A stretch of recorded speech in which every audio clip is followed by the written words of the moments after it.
नमस्कार, मैं प्रियंका और आप मेरे साथ समाजशास्त्र पढ़ रहे हैं। अभी हम समाजीकरण पे चर्चा कर रहे थे।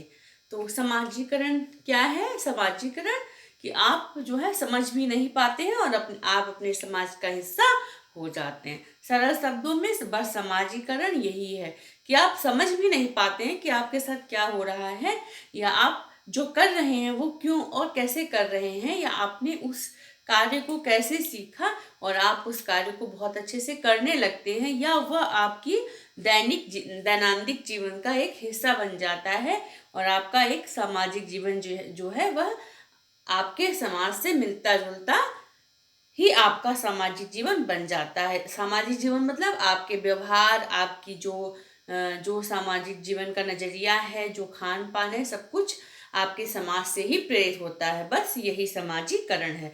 इस पर हम चर्चा कर चुके हैं। चलिए हम आगे बढ़ते हैं और बात करते हैं, समाजीकरण के सिद्धांतों की बात करते हैं, और फिर हम जो है इसके जो मेन थिंकर्स हैं उनकी थ्योरीज पे बात करेंगे, मेन थ्योरीज को पढ़ेंगे। चलिए देखिए, आज जो है मैं शाम को क्लास ले रही हूँ। सूरज डूब रहा है और डूबता हुआ सूरज हमें क्या दे जाता है? डूबता हुआ सूरज हमें बहुत सारे अनुभव देता है, निराशा भी देता है और बहुत सारी मतलब ऐसी चीजें भी देता है जो आप नहीं लेना चाहते। नकारात्मक चीजें भी देता है, सिर्फ सकारात्मक नहीं देता है, लेकिन सकारात्मक देखने का नजरिया ही आपको जो अगली सुबह है उसको फिर उम्मीदों भरा, जोश भरा बनाता है। तो इसलिए हम जो है ये जो समाजीकरण का सब्जेक्ट है, इसको बहुत आसान, इसको समझने के लिए हमें बस वही उम्मीद चाहिए, बस वही जोश चाहिए जो क्या रहती है, जो कि आप रोज के अपने जीवन में रखते हैं। इसमें ऐसा कुछ भी बाहर का नहीं है जो आप समझ ना पाए। इसमें वही कुछ है जो हमारे समाज का एक हिस्सा है, या जो मैं आपको बता चुकी, जो आप जी रहे हैं वही आपका समाज है। या जैसे जैसे आपने समाज विकास, अपने विकास के साथ साथ जो आपने चीजें सीखी वही आपका विकास है, वही आपका समाजीकरण है। तो चलिए हम आते हैं समाजीकरण के मुख्य सिद्धांतों पर। जान लीजिए, प्रकारांतर से प्रकार पे आते हैं। अपनी जो हमारी चर्चा है, मुख्य चर्चा है जो पढ़ाई की, हम उस पे आते हैं, समाजीकरण के मुख्य सिद्धांतों पे आते हैं। बहुत महत्वपूर्ण है और जो है समझने की ही बात है। इससे बहुत क्वेश्चंस आते हैं और अगर आप समझ गए तो कुछ भी नहीं है, क्योंकि बस आपके अपने शब्दों में वो बात आप लिख सकते हैं। अगर आप किसी टॉपिक को समझ गए तो फिर वह आपके लिए कितना आसान है कि शब्द तो आपके अंदर खुद ब खुद आ जाएंगे। अगर समझ आ गई तो शब्द खुद आ जाएंगे। तो चलिए हम सबसे पहले बात करते हैं फ्रायड की। फ्रायड को जानते हैं आप क्या फ्रायड को जानते हैं? जरूर जानते होंगे। आप किसी भी सब्जेक्ट के विद्यार्थी होंगे या आपने जो है बिल्कुल ही समाजशास्त्र को नहीं छुआ होगा, आप तब भी फ्रायड को जानते होंगे, क्योंकि लगभग सभी मानविक विषयों में फ्रायड एक बहुत बड़ा विश्लेषक बनकर उपस्थित रहा है। फ्रायड ने मानव मन का बहुत ऐसा विश्लेषण किया है जिससे उस समय के सामाजिक जगत में एक हम कह सकते हैं कि भूचाल सा आ गया, एक हलचल सी हो गई कि फ्रायड की बातों से मतलब समाज के अंदर एकदम से उबाल आ गया। कुछ ने जो है बहुत अच्छे में लिया और कुछ ने बहुत बुरे में लिया। अब इसमें मत जाइएगा, ये मेरे बेटे ने पिक्चर बना दिया है, क्योंकि उसको जो है और वो जो है उसको वो इरेज नहीं हो रहा है, तो उसको मैं बाद में देखूंगी कि वो क्या कैसे इरेज होगा। और वो ट्राई कर रहा था कि मैं भी कुछ करूं, तो उसने फिर इसको कर दिया।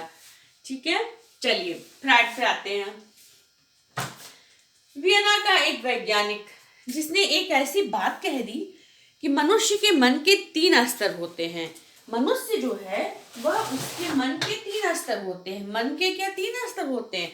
हम कभी कभी होता क्या है कि जैसे आप क्या करते हैं कि आप जो है आपके मन में आप पढ़ाई कर रहे होते हैं, आप पर वहाँ प्रॉपर उपस्थित नहीं होते हैं, आपकी जो वहाँ अनिवार्य उपस्थिति होती है, आपका वहाँ दिमाग होता है, मगर आपका जो शरीर है वो कहाँ होता है, आपका शरीर कहाँ होता है, आपका शरीर किसी, आपने कोई सीरियल देखा है या आप क्रिकेट देख रहे हैं तो आपका मन वहाँ उपस्थित होता है, भौतिक उपस्थिति आपकी यहाँ है, मगर जो आपकी उपस्थिति है वो मानसिक उपस्थिति है, वो वहाँ पे नहीं है, वो कहीं और है, वो क्रिकेट के मैदान में है या फिर टीवी में है, या कहीं भी हो सकता है, किसी भी मनोरंजन के स्थान में है या किसी भी दूसरे स्थान में जो आपको बहुत ज्यादा पसंद है, तो आप यहाँ पे उपस्थित नहीं है। ठीक है,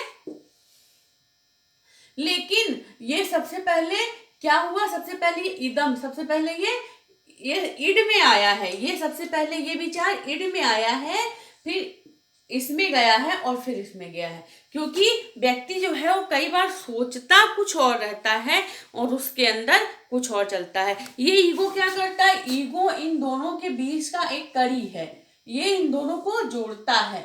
ठीक है, ईगो जो है ये इन दोनों को जोड़ता है। और ये पराहम, पराहम क्या है कि हम जो कर रहे होते हैं, जो हम करंट में करते हैं, वह जो है पराहम है। ये इदम है, इदम क्या है, ये सुप्तावस्था है, ये सुप्तावस्था है। जैसे मान लीजिए कि मेरे मन में एक इच्छा है, मेरे मन में एक इच्छा है कि मैं जो है मान लीजिए मेरे मन में एक इच्छा है कि मैं जो है राइटर बनूं, तो मैं क्या करूंगी, ये इच्छा मेरे मन में है मगर मैं उसको पूरा नहीं कर पा रही हूँ, मैं एक दूसरा काम कर रही हूँ। ठीक है, एक दूसरा काम कर रही हूँ और ये मेरी इच्छा जो है ये दबती रह गई है, दबती रह गई है। और ये जो अहम है इसको, ये थोड़ा उभार पे है, जो मैं दूसरा काम कर रही हूँ ये उसमें थोड़ा सा प्रकट हो रहा है। और जो पराहम है मतलब वह एकदम से मैं जो वर्क कर रही हूँ उसमें है, मतलब मनुष्य के दिमाग की, मनुष्य के सोचने की अवस्थाओं की 3 स्तर है। ठीक है, और उन 3 स्तरों से मिलके ही, जैसे हम ये नहीं कह सकते कि हमने जो बोला वह हमारा क्या था, वह हमारी अपनी प्रारंभिक सोच थी। नहीं, प्रारंभिक सोच कभी नहीं होती, व्यक्ति 3 स्तरों से सोचता हुआ ही, जैसे आप देखिए कभी कभी कुछ बुरी घटनाएं हो जाती हैं समाज में, कुछ बहुत बुरी घटनाएं हो जाती हैं, तो आप कहते हैं जैसे जो है एग्जाम्पल के तौर पे कहेंगे, वैसे मतलब एक अच्छा एग्जाम्पल नहीं है मगर हम एक दे सकते हैं कि एक मतलब एक डॉक्टर है, बहुत अच्छा है, बहुत अच्छा डॉक्टर है, एक महिला जाती है उसके इलाज के लिए, तो उसका पराहम क्या है, सुपर ईगो क्या है कि वो डॉक्टर है तो अच्छा इलाज करेगा। एक महिला जाती है, उसे इलाज की जरूरत है, पर वह क्या करता है, वह जो डॉक्टर है वह अपनी सुप्तावस्था में जो उसकी आदत थी या जो उसके अंदर जो दमित इच्छाएं थी जो पूरी नहीं हुई थी, वो किसी स्त्री के प्रति अपनी काम इच्छा को प्रकट करना था, तो वह क्या करता है, उसके साथ कुछ गलत हरकतें करता है। तो ये क्या है, ये सुप्तावस्था है, यही इड है, ये सुप्तावस्था, ये हमेशा सोता रहता है, हमेशा हमारे दिल में एक इच्छा है, अच्छी भी हो सकती है, बुरी भी हो सकती है, अच्छी भी हो सकती है, जरूरी नहीं कि हमेशा बुरी ही हो, मगर अच्छी बुरी जो भी हो, मगर ये एक सुप्तावस्था में रहती है। ठीक है, अब आप इसको थोड़ा सा समझ गए होंगे।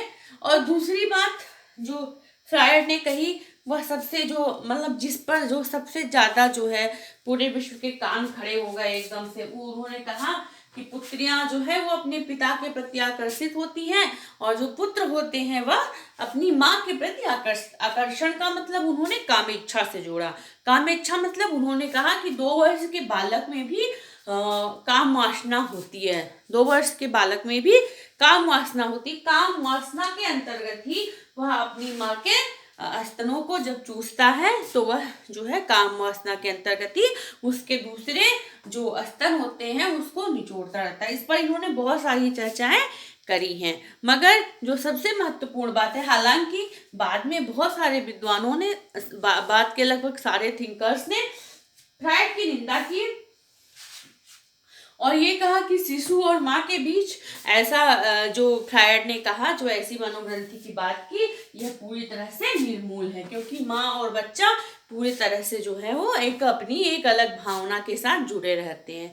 ठीक है, तो ये जो है फ्रायड का। अब इसमें देखिए, पितृरति, पुत्री का पिता के प्रति प्रेम, इलेक्ट्रा, पितृरति, पुत्री जो है अपने पिता के प्रति आकर्षण महसूस करती है। ये क्या टाइम होता है? ये किशोरावस्था का समय होता है। हम अपने आसपास के जीवन में भी महसूस करते हैं कि पुत्रियां जो है अपने पिता से ज्यादा जुड़ी होती हैं और पुत्र जो है वो अपनी माता से ज्यादा, मतलब विषम लिंगी के प्रति ज्यादा, पिता का पुत्री के प्रति और माँ का अपने लड़के के प्रति जो है ज्यादा सामाजिक जुड़ाव ज्यादा जो है आत्मिक जुड़ाव देखा जाता है। तो फ्रायड जो कि एक मनोवैज्ञानिक थे, तो इन्होंने फिर इसी आधार पर इसकी व्याख्या करी है।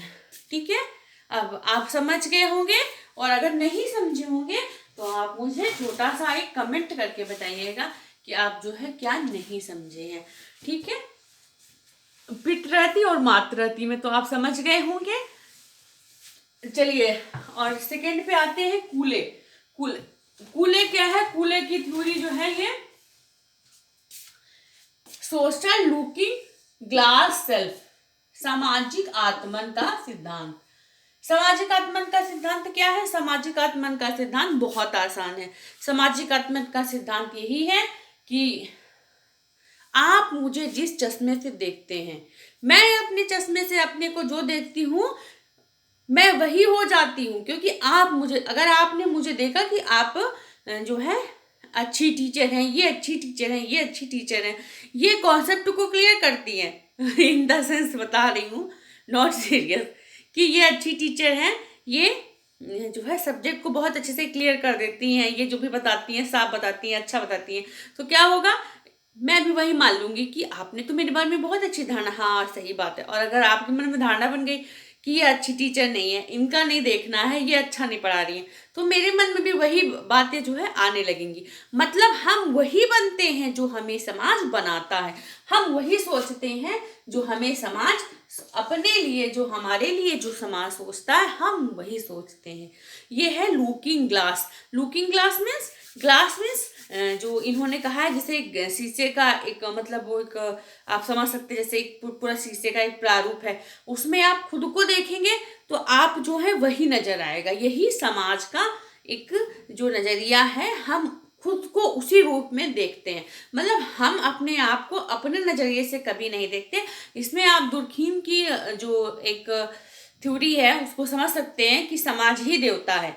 तो समाज व्यक्ति को जिस रूप में, हालांकि इस थ्योरी को हम यहाँ पे नहीं यूज करेंगे और उसका अलग मतलब है, इनका अलग मतलब है, मगर कहने का मतलब, बातों के विचारों के जो प्रारूप है, जो फॉर्मेट है, वो यही है कि समाज मुझे जिस रूप में देखता है मैं खुद को उसी रूप में देखता हूँ। आप मुझे जिस रूप में देखते हैं मैं खुद को उसी रूप में देखती हूँ। देखिए, कल से आपने एक विचार बना लिया कि नहीं वो सामने वाले जो है वो अच्छे आदमी नहीं है, ठीक है, आप इट मीन्स पूरा समाज, आप इट मीन्स पूरा जो सोसाइटी है वो कहने लगा कि नहीं वो अच्छे नहीं है, वो थोड़ा दकियानुकी भी विचारधारा के हैं, नहीं उनके यहाँ आना जाना नहीं है, नहीं वो अच्छे नहीं है, तो क्या होगा, ये धीरे धीरे जो है समाज में हावी होने लगेगा और वह व्यक्ति खुद को उसी के अनुसार देखने लगेगा कि जैसा लोग कह रहे हैं वही बात सही है, मैं सही नहीं हो सकता हूँ क्योंकि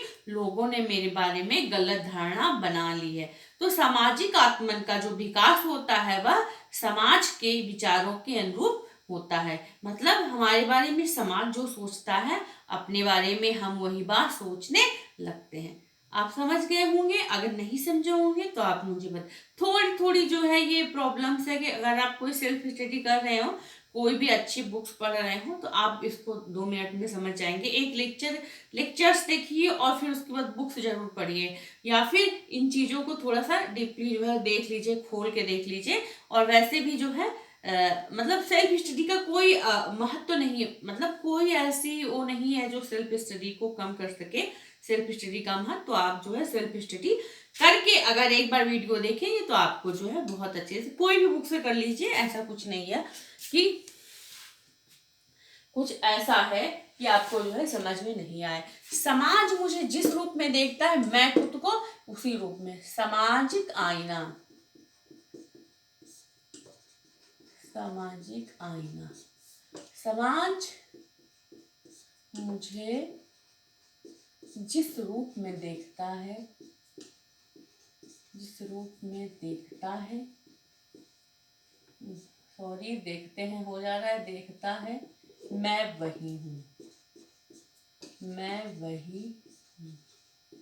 जैसे देखिए चुनावी माहौल चल रहा है, चारों तरफ एकदम से भागा भागी मची है, भागम भाग। आपने एक मूवी देखी होगी प्रियदर्शन की, भागम भाग, सब भाग रहे हैं एक दूसरे इधर उधर। तो जो है नेता जो है वहां नहीं, वहां जा रहे, वहां टिकट नहीं पा रहे, वहां जा रहे, वहां टिकट नहीं पा रहे, एकदम से भागम भाग मचाए हैं। और उस भागम भाग में क्या हो रहा है, उनका सामाजिक आत्मन का वही विकास हो रहा है, क्योंकि हमने तो दिमाग में सोच लिया कि भगोड़े हैं क्योंकि वो भाग रहे हैं। तो आपने, आपके दिमाग में सामाजिक छवि कैसे बनी, क्योंकि आप देख रहे हैं। सामाजिक छवि कैसे बनती, क्योंकि आपको वही, आपके चक्षु वही देख रहे हैं। तो आपने एक सामाजिक छवि बना ली कि ये नेता तो भगोड़े हो गए हैं, नेता तो एकदम से अच्छा। नेताओं के लिए जो है हमारे मन में, हमारे आत्मन में सामाजिक रूप से इतने गंदे विचार क्यों आए, क्योंकि उनकी थोड़ी सी कार्यशैली ऐसी रही। और नेता भी जानता है कि जो सामान्य व्यक्ति है, वो जो सामान्य जो घरेलू स्थितियां हैं, उनमें समाज स्वीकार नहीं करता कि हमारे बच्चे जो है वो नेता बने। हालांकि नेता बनने के बाद बहुत पूरे मतलब सभी परिवार चाहने लगते हैं कि नहीं बहुत सफल है, बहुत सफल है, जिंदाबाद के नारे जब लगते हैं, या फिर जब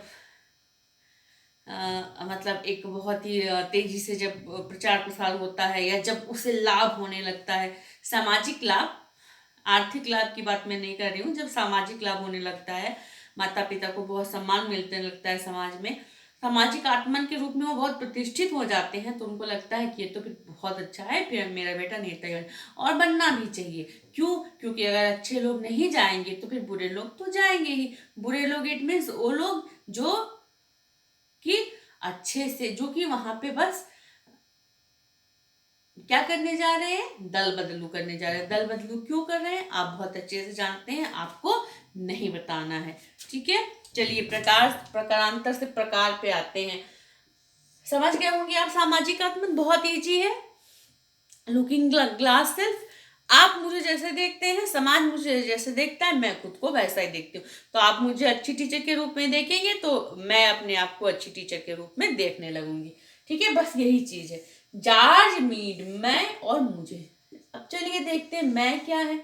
मैं का भैया भौतिक, भौतिक, मुझे सामाजिक। जॉर्ज मीड का जो सबसे प्रतीकात्मक संचारवाद के जनक हैं, जॉर्ज मीड साहब प्रतीकात्मक संरचनावाद के जनक हैं। माइंड, सेल्फ एंड सोसाइटी नाम की बुक है इनकी, जो इनकी मृत्यु के बाद इनके जो शिष्य थे उन्होंने प्रकाशित कराई, और ये समाजशास्त्र में एक अपना अलग महत्व रखती है। ये क्या कहते हैं, पहले मैं था और बाद में मुझे हो गया। पहले मैं एक भौतिक प्राणी था, मैं मोटा था, नाटा था, छोटा था, पतला था, दुबला था, काला था, गोरा था, पर मैं था पहले मैं था, हाँ, और बाद में मुझे हो गया। ये मुझे क्या है, ये मुझे जब मैं समाज से मिला, जब मैं समाज के साथ मैंने अपने व्यवहार को जीने लगा, समाज के साथ जब मैं जीने लगा, तो मेरे व्यवहार में परिवर्तन आ गया,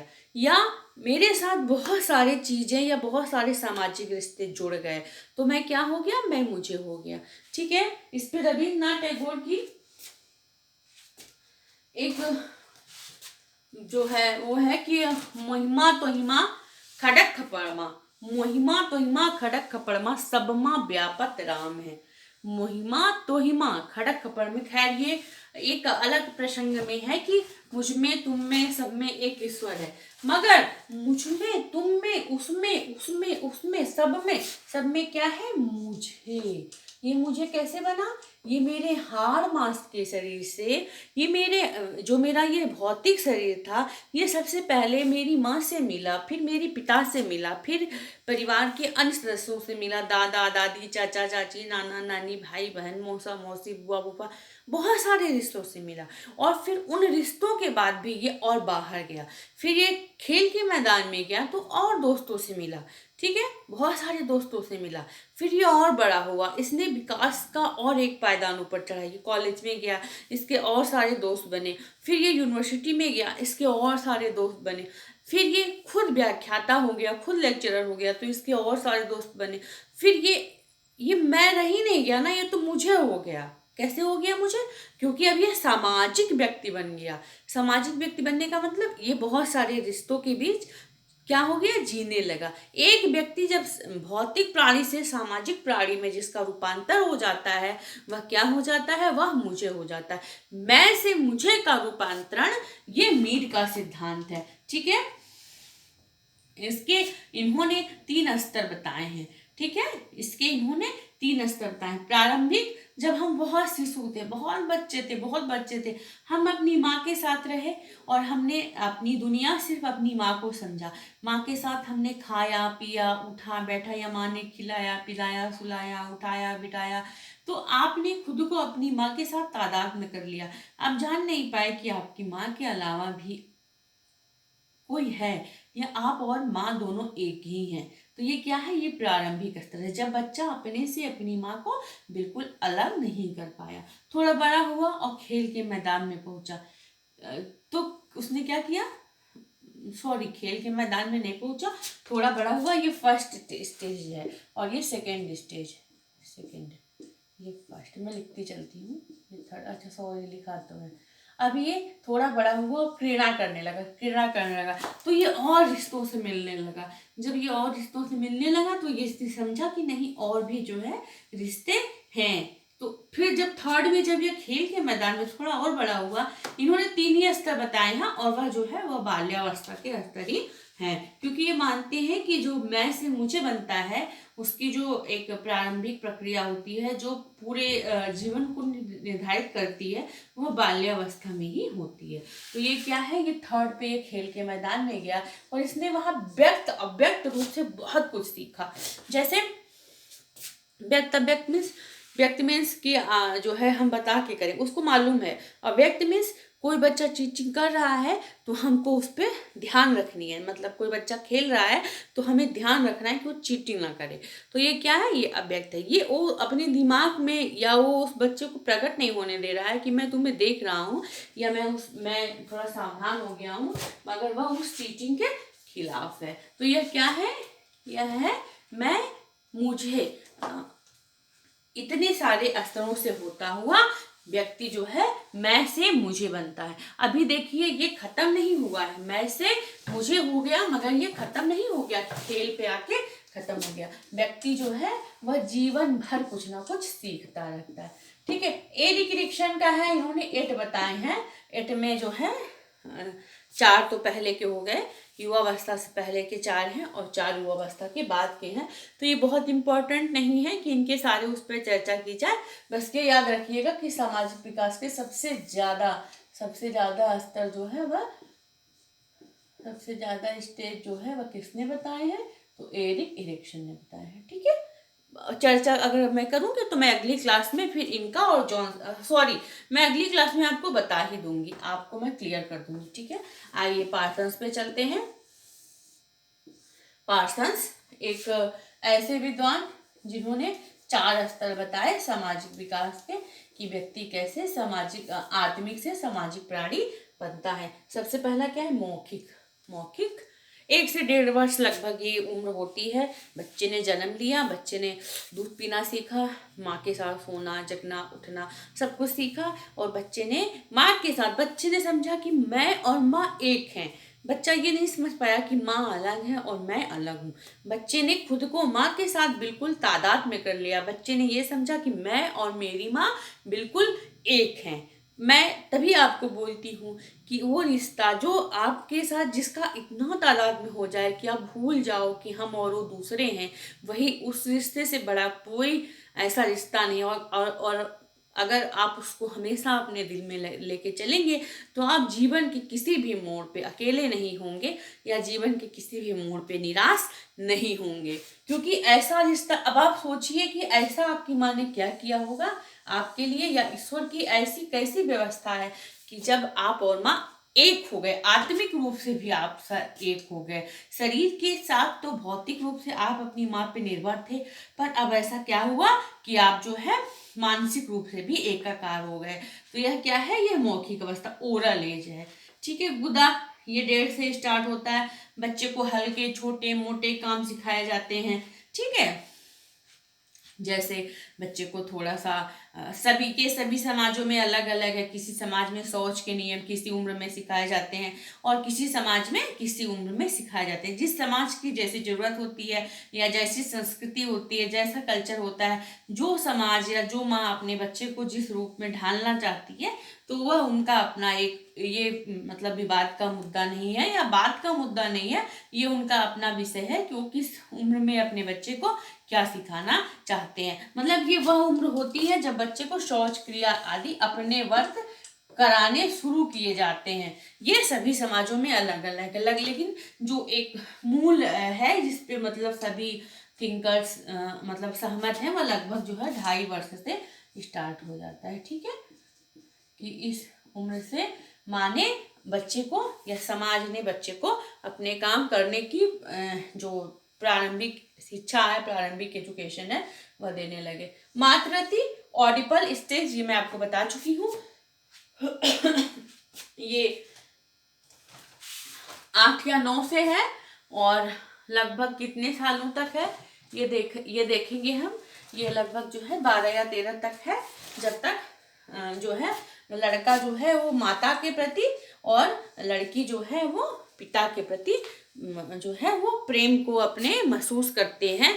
कि लड़का महसूस करता है कि मेरी माँ मतलब बहुत अच्छी है, और अगर पिता माँ के प्रति अनुरक्त होता है तो उसे गुस्सा चढ़ता है, या डांटता भी है तो भी उसे गुस्सा चढ़ता है। उसको लगता है कि सब कुछ वो मेरी है, और लड़की को सेम टू सेम ऐसी ही भावना आती है जब पिता के प्रति माँ के साथ ऐसी हरकतें मतलब माँ ऐसी हरकतें करती है। अगर प्रेम करती है तो भी लड़की को गलत लगता है, और अगर गुस्सा करती है या मतलब विद्वेष जैसा कुछ करती है तब भी लड़की को मतलब लड़की जो है वह पिता के प्रति अनुरक्तता महसूस करती है। चलिए लास्ट आ गया किशोरावस्था। किशोरावस्था 13 से 18 साल। ये इसके लिए पार्सन्स ने कहा है या सभी विद्वानों ने कहा है कि ये एक ऐसी अवस्था है जो मानव जीवन की सबसे कठिन अवस्था है, सबसे तूफान की अवस्था है, संघर्ष की अवस्था है। ऐसी अवस्था है जिससे मनुष्य के शरीर और मन में बदलाव आते हैं। मनुष्य के शारीरिक और मानसिक बदलाव का सबसे अहम जो ईयर है, जो ईयर्स होते हैं वो यही होते हैं 13 to 18। जब बच्चे का शरीर भी नया रूप ले रहा होता है, नया विकास ले रहा होता है। लड़कियां जो है वह जो है रजस्वला होना शुरू होती हैं, उनको डेट आना शुरू होती है, और लड़कों को हल्की जो है दाढ़ी मूछ 15 वगैरह से स्टार्ट होती है। उसके साथ ही साथ उनके जो और जो सामाजिक अंग जो भौतिक अंगों के जो विकास हैं वो होने शुरू होते हैं, और इसके साथ ही साथ वो अपने दबाव को महसूस करते हैं। सामाजिक रूप से वह घर में दबाव महसूस करते हैं, वह किसी भी नियम को नहीं मानना चाहते हैं, वह एक तरह से विद्रोह से भर उठते हैं। लड़का है तो वह लड़की के प्रति अपने विषम लिंगी के प्रति प्रेम महसूस करता है। मतलब प्रेम मीन्स वह प्रेम भी नहीं है, वह एक आकर्षण महसूस करता है, और लड़की जो है वह लड़के के प्रति एक आकर्षण महसूस करती है। दोनों एक दूसरे के साथ अधिकतर रहना चाहते हैं।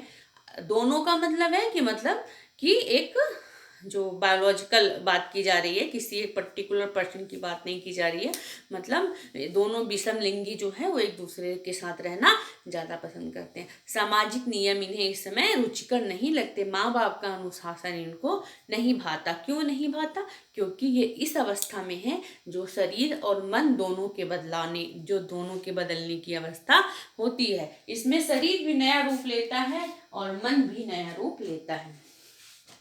इसमें हम कह सकते हैं कि किशोरावस्था जो है ये तनाव तूफान और व्यक्ति के जो है खुद के अपने ही अंदर से जो है एक विद्रोह की मतलब बच्चे जो है इस एज में बहुत अधिक एक पूरी तरह से उनका सब कुछ चेंज हो जाता है। उनके अंदर बहुत गुस्सा आ जाता है और उनके अंदर बहुत तुरंत ही जो है प्रतिक्रिया करने की आदत आती है। बहुत सारी चीज़ें ऐसी होती हैं, और ये जो है ऐसा आपने खुद देखा होगा अपने जीवन में कि जब आप किशोरावस्था में थे तो आपके विचार कैसे परिवर्तित हो गए, और आप जो है अपने विषम लिंगी के प्रति कैसे आकर्षित हो गए, और वह आकर्षण कैसे धीरे धीरे जब आप कैरियर की दौड़ में आए या जब आपके जीवन में और चीज़ें आई तो आपने कैसे और चीज़ों को प्रमुखता देना शुरू कर दिया। वैसे ये माना जाता है कि 18 के बाद व्यक्ति लगभग जो है, बच्चा जो है वह वयस्क हो जाता है और अपने निर्णयों के लिए अपनी सहमति बनाना सीखना लगता है और वह समझदार होने लगता है। ठीक है, अभी पियाजे बच्चे हैं और जॉनसन बच्चे हैं और एडिक्शन, मैं इनके बारे में भी आपको बता दूंगी। जो मेरा अगला वीडियो आएगा तो मैं उसमें फिर इनके बारे में विस्तार से बता दूंगी। आप इनको बहुत विस्तार से देखिएगा और अगर आपको नहीं समझ में आएगा तो आप मुझे अपने शब्द रूपी जो आपके प्रश्न हैं उनसे अवगत कराइएगा। नमस्कार।